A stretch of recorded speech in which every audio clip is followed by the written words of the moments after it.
Well, England have flexed some serious muscle in this first T20I. They've outplayed India. They've won the first one at Ahmedabad comprehensively by 8 wickets. Owen Morgan's men are off to a winning start, just like Joe Root's men were when England toured here for the tests. Look back at that first T20I on ESPN Cricket Info Match Day, powered by Realme X7 5G and X7 Pro 5G. Gautam Gambhir with us. Before that, Ian Bell was very pleased with that. That's as good an all-round display as you could have wanted from England starting this series off.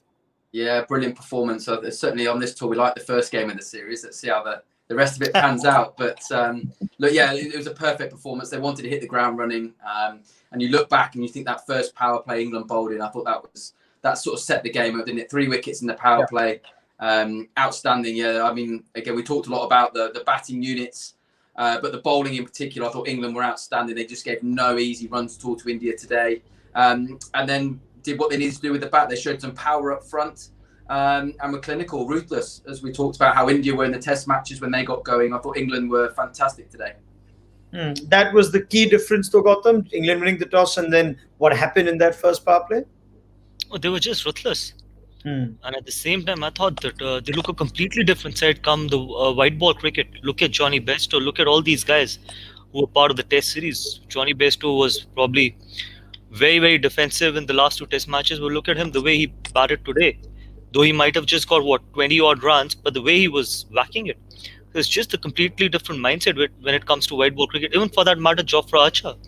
When you have to bowl 4 overs in T20 cricket as compared to when you have to bowl, 15 or 16 overs in a day. So you know that you can go out and just probably bowl as quick as possible. And England is far, that's the reason why they are number 1 in the world, because their attitude towards white ball cricket is just phenomenal.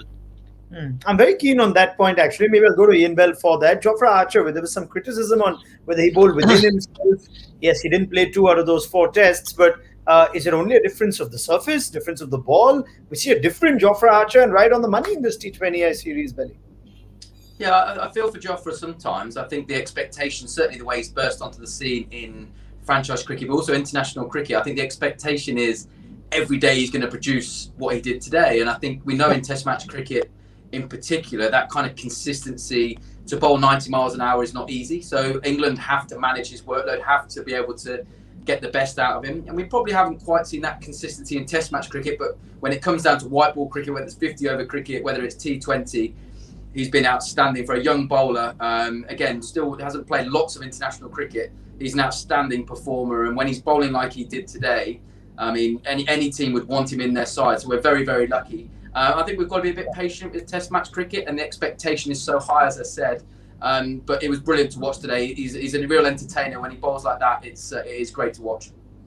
That sort of trouble that India's batsmen had with this sheer pace, you said it on a halftime show, Gautam, does this have implications when you do this in the first game of a 5-match series? The opposition says, all right, this is what we need to do now. We use the extra bit of pace, and India's batsmen do look like they're a little worried. That was always the case. If you've got pace, you've got pace. Not many teams have got that. And when you have it, just rather use it. And that is what England did today. Tell me how many teams across the world has got 2 or 3 fast bowlers who can clock 145. Chris Jordan can do it. Mark Wood can clock 150. Jofra can do it with ease. There are not many going around in world cricket at the moment. And there are 3 in this England team. So when you've got pace, you can rattle any opposition. See, again, when you've got guys who can bowl 145 plus, the surface becomes irrelevant. When you're quick through the air, even your short ball, even if the ball that is about chest height becomes very, very lethal. It's just trying to put the batter off on the back foot. So sometimes even that half volley becomes very, very lethal because you're already on the back foot, and you know that the bowler has the opportunity to actually probably bowl a quick bouncer. So that's the reason, and that was always the case. So I'm sure India would be thinking going forward in this series that they have to now deal with 3 guys who can bowl 140, 145. And I'm sure that's a great advantage to have, especially for England. Did it also look like England picked the better balanced side, even though they're the away team? The team that they picked, they might have even had a better chance even if they lost the toss. Belly, were you happy with the team that they went with? Yes, very happy. Certainly in hindsight now, it looks a fantastic selection. I think Morgan is a very smart captain. I think he has I think in white ball cricket at the moment, I think our depth of squad is a lot bigger than what we can probably get in test match cricket at this moment in time. So yes, there's a lot of balance. I think we will see Moeen Ali at some point. They'll want to try and have a look at different combinations. But there's no doubt, I think winning the toss was a big part of today. But the execution of what England delivered, I thought was outstanding. And even though they can field a really strong bowling unit, it doesn't weaken the batting at all. We're still batting very deep.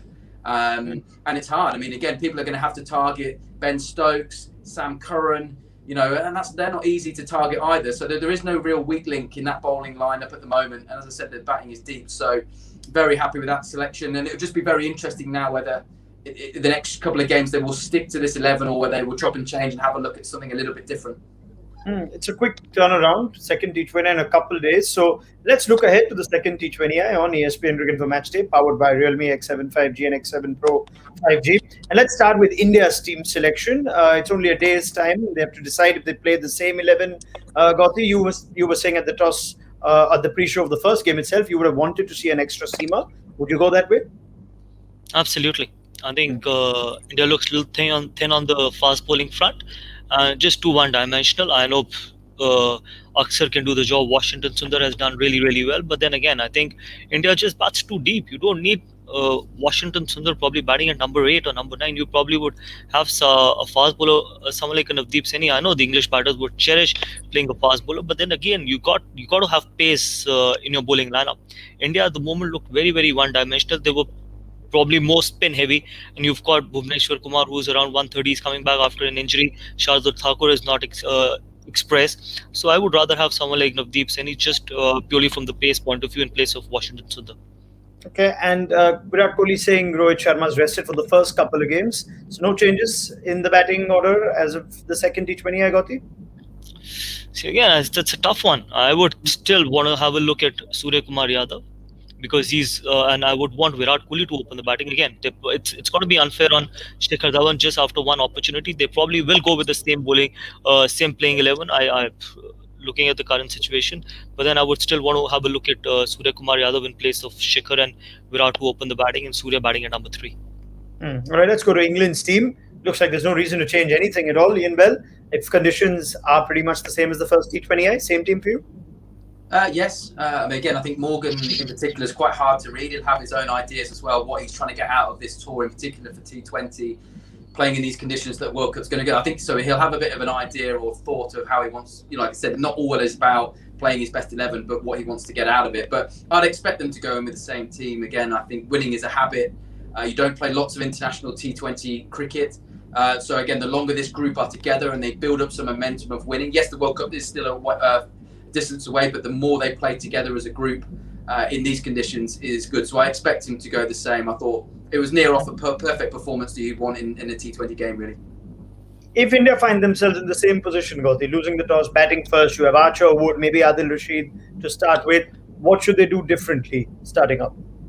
Probably need to set up a target where they think that it's good enough, not thinking about 200. Or not thinking because England's got such a firepower in the batting lineup doesn't mean that India can't defend 150. But you got to have runs on the board. You got to give your bowlers a chance to actually defend that kind of a total. 124 is not enough. As simple as it gets. Sometimes I know it can be very tricky going hard in the first 6 overs, but it's never easy against Jofra Archer, Mark Wood, all those kind of guys. So you got to have a solid platform and probably set up a platform for people like Hardik Pandya and Rishabh Pant to just probably play with even more freedom. Because Rishabh Pant coming in batting in the first 6 overs is not the ideal situation because he's going to play only one way. It can go either way. Hardik Pandya coming in probably in the 11th or the 12th over is also not ideal. So obviously Virat Kohli or someone in the top 3 has to bat deep, irrespective of you. Probably even if you bat at 115, 120 strike rate, that's fine. Someone needs to anchor the inning. That's why I'm always a big believer. People like Joe Root, people like Kane Williamson, people like Virat Kohli. Why they're so successful? Because there's always a space for quality players. You can't just have one kind of a batting lineup. That's the reason why probably David Milan, Belly spoke about David Milan, that what England expects Joe Root to do, David Milan does the same thing for England. So Virat Kohli or KL Rahul might have to just bat deep and probably anchor the inning and not thinking about whatever going really hard in the first 6 overs. We saw Adil Rashid take the new ball in the first T20I, Belly, and that was nice to see that even with the left-handed Shikhar Dhawan there, Morgan was happy to give him the ball. If you were India's batsman, would that be one area that you look to target? Well, I think in hindsight, I think that probably took everyone a bit by surprise. I don't think anyone really saw that coming. So whether it will happen in the second game, I'm not sure. Because again, India will be ready for that one. And Morgan's that kind of captain. I think Yeah, I find it really fascinating because again, we know even just looking at that and talking about the Indian batting line, like there's a lot of quality, isn't there? I just wonder whether there is an opportunity to use someone not in a pinch hitting way, but just someone to ask a question to that England bowling attack. I mean, I thought it was an excellent example today, but you can't just play T20 cricket by just trying to get through and playing a little bit safe. If they could ask somebody, and Alex said, like that's trying to have that role, isn't it, of who's going to go really hard in that power play. Yes, Sharma's going to come back in, Rohit, who's world class, we know that. But it'd be really interesting to see the balance, what India come back with in the next game.